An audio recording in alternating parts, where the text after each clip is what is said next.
Bonjour, mesdames et messieurs, bon réveil et bienvenue dans ce journal. Daniel Kablan-Duncan a prêté serment. Le nouveau vice-président de la République de Côte d'Ivoire a prêté serment donc devant le Conseil constitutionnel. C'était hier lundi matin au palais de la présidence de la République où s'est déroulée l'audience solennelle de prestation de serment. Le compte-rendu est signé Viviane Haïm. Prévu par les textes de la Constitution, la prestation de serment du vice-président de la République est l'acte officiel de son investiture dans cette haute charge. Le rôle du vice-président étant de suppléer le président de la République dans ses fonctions tant au plan national qu'au plan international, c'est à juste titre que le protocole d'État est convié à cette cérémonie aussi bien les représentants des institutions politiques nationales que les représentants des missions diplomatiques et organisations internationales accréditées en Côte d'Ivoire. Et au premier rang de ce parterre de hautes personnalités, le chef de l'État, le président Alassane Ouattara. Sous les regards de ces illustres témoins, le vice-président de la République a prêté serment devant le Conseil constitutionnel présidé par son président Koné Mamadou. Devant le peuple souverain de Côte d'Ivoire, je jure solennellement et sur l'honneur de respecter et de défendre fidèlement la Constitution.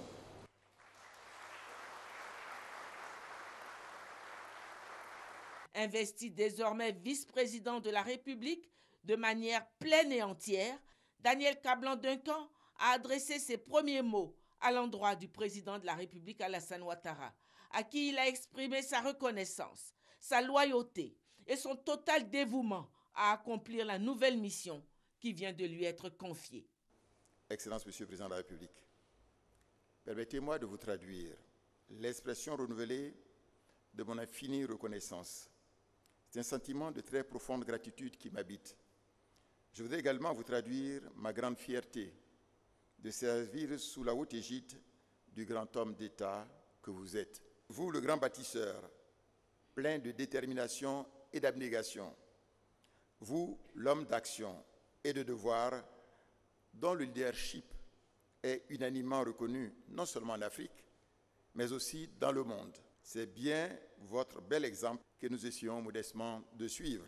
Je me considère dans cette nouvelle fonction comme étant en mission sous votre haute conduite éclairée pour apporter ma modeste contribution à la construction d'une Côte d'Ivoire où il fait bon vivre.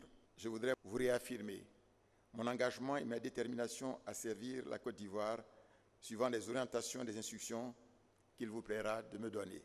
Il a eu aussi des mots de gratitude à l'endroit du président Henri Konan Bédié, président du Présidium du RHDP. L'occasion est opportune pour traduire également ma sincère gratitude au président Aimé Henri Konan Bédié, président du Présidium des partis du RHDP et président du PDCI-RDA, à qui je rends hommage pour ses sages conseils et son amour sans faille pour la Côte d'Ivoire.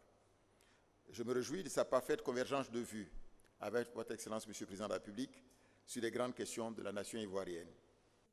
Le nouveau vice-président a reçu les félicitations du président de la République, Alassane Ouattara, les félicitations des présidents d'institutions et celles émues de son épouse, à qui il a rendu un bel hommage.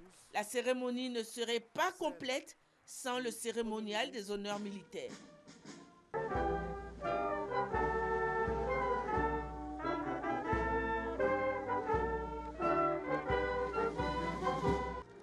Et c'est un peloton d'honneur aux ordres du chef de bataillon Gourou Libi Francis, composé du drapeau de la garde républicaine, de 3 sections de la garde républicaine, 2 pelotons de l'école de gendarmerie et la musique de la garde républicaine, qui a rendu les honneurs militaires au nouveau vice-président de la République sur le parvis de la salle des pas perdus du palais présidentiel.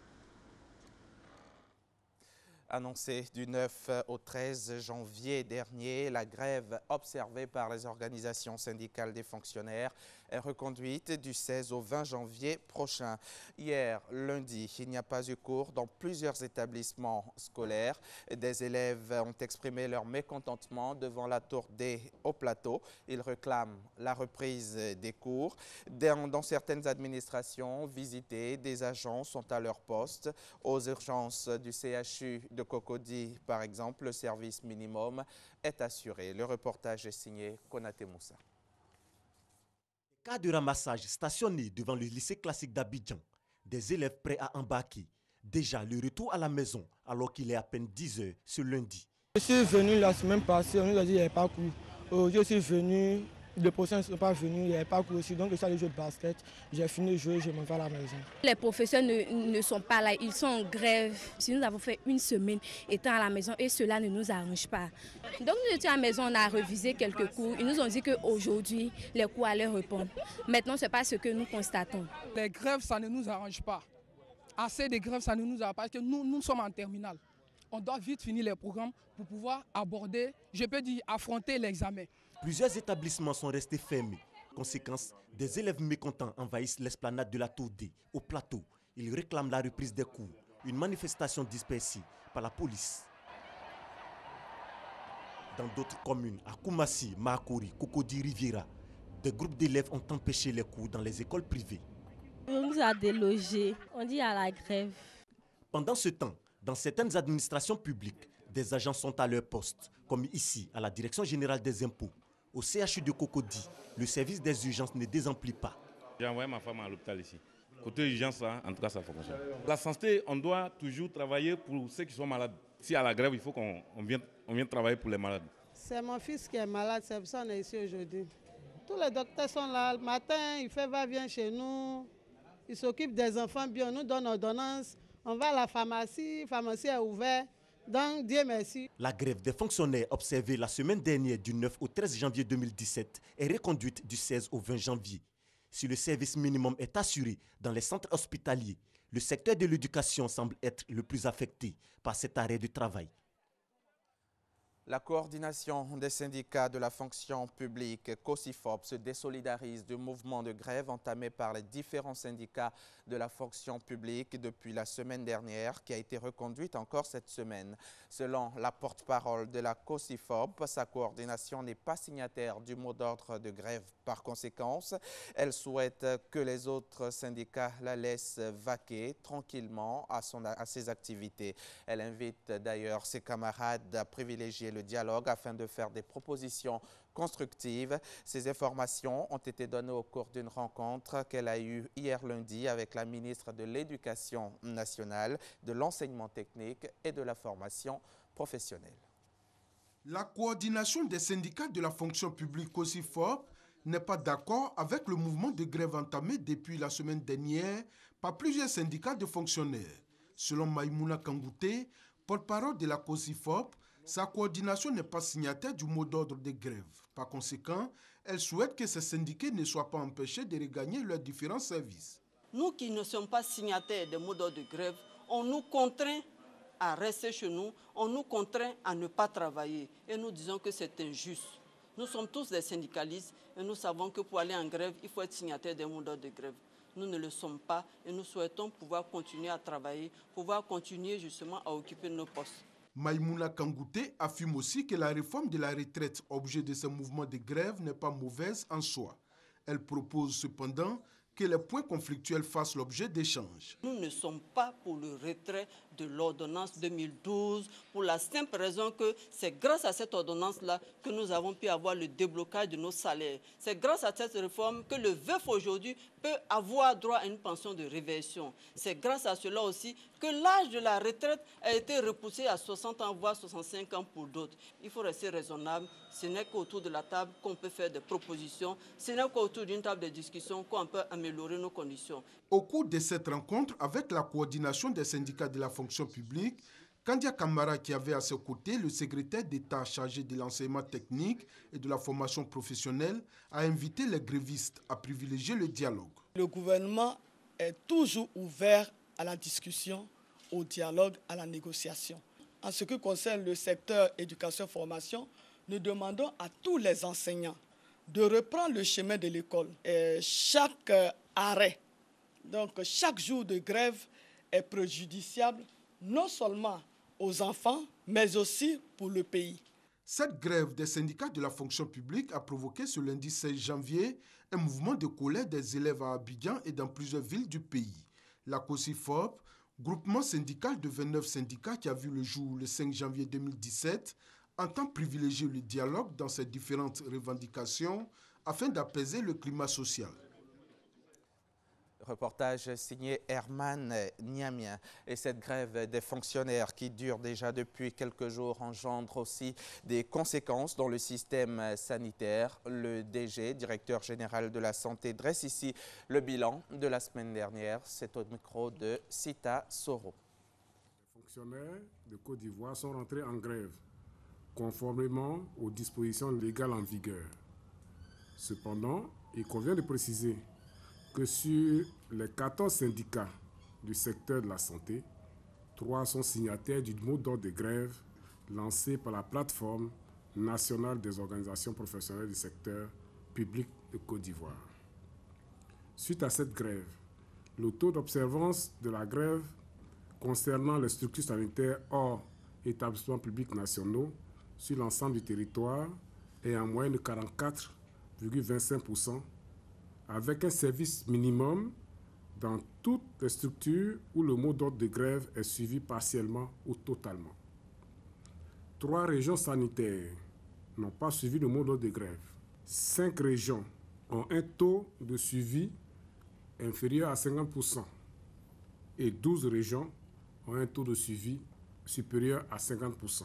Concernant les établissements publics nationaux, notamment dans les CHU, la grève a été également observée avec un service minimum, mais le fonctionnement de ces établissements a été largement perturbé par la prise en charge des blessés de nombreux accidents de la voie publique. Au terme de 5 jours de grève, il a noté qu'aucun incident majeur lié à la grève sur l'étendue du territoire national dans les structures sanitaires n'a été noté. Direction Adjamé, la commune d'Adjamé. Adjamé, Liberté, boulevard Nangui-Abrogua, marché Gouraud. Les populations renouent avec l'occupation anarchique, l'insalubrité et les embouteillages. Déguerpis en août dernier, les commerçants refont surface sur les trottoirs aux grandes dames des piétons et des automobilistes. On en parle avec notre reporter Ami Sissoko. Adjamé Liberty n'a plus un visage radieux. Ce sous-quartier des 220 logements a renoué avec son ancien décor. Occupation anarchique du domaine public, insalubrité, embouteillage. Le marché Gouraud et le boulevard Nangui-Abrogua n'échappent pas aussi à cette triste réalité. Déguerpis en août dernier, les abords des rues, des grandes artères et autres espaces du domaine public sont à nouveau occupés par les commerçants et les vendeurs ambulants. Moi, je suis au quartier ici, je suis à Adjamé ici, au 201 ici. Quand ils ont chassé tout le monde, nous on était heureux parce qu'on voit que notre quartier redevient beau comme avant. Mais du jour au lendemain, on voit que les gens viennent s'installer. Et puis ceux qui sont venus les chasser, casser les magasins, eux-mêmes ils sont là et puis les gens s'installent. Bon, Liberté, maintenant il y a trop d'embouteillages. Avant on circulait tranquillement, on partait à l'école sans problème. Mais maintenant on arrive en retard et c'est vraiment choquant pour nous parce que ça nous fatigue vraiment.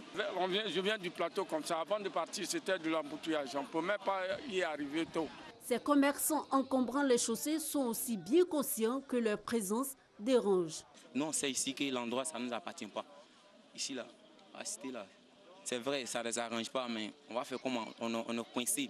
Ils ont eu un petit coin, une place pour nous, ça nous a arrangé. On se débrouille nous-mêmes pour ne pas voler, pour ne pas faire les bêtises. C'est pour ça que nous, on vient vendre nos petits trucs.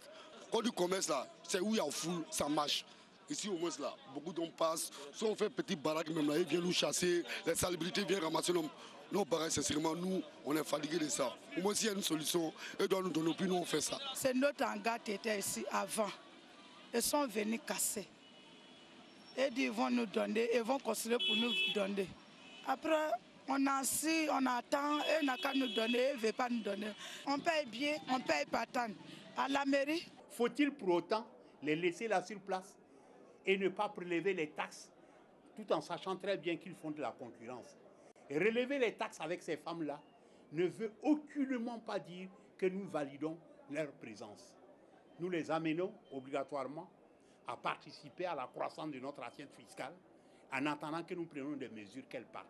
Adjamé ne saurait être éternellement la poubelle du district autonome d'Abidjan. J'ai déjà pris un ordre de mission qui a été adressé au directeur technique, cela fait près d'une semaine.